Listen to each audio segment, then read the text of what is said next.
Hello mga ka-bibe. Ayan, bali gumagawa po tayo ng patukan ng ating mga bibe. Bali gumagawa po tayo ng PVC. Ayan, mga nakita ko lang dyan sa gilid-gilid para mapakinabangan pa. Ayan, so gagawa po tayo ng patukan para hindi kalat-kalat yung mga pagkain nila at hindi na tatapakan.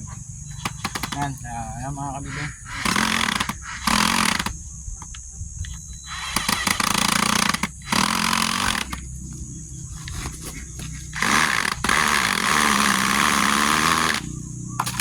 Yan. Diba? Yan lang.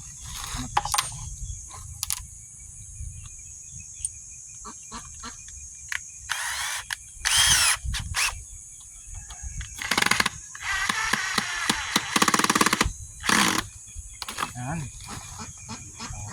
Okay. Ayan lang mga kabibe. Maraming salamat. God bless.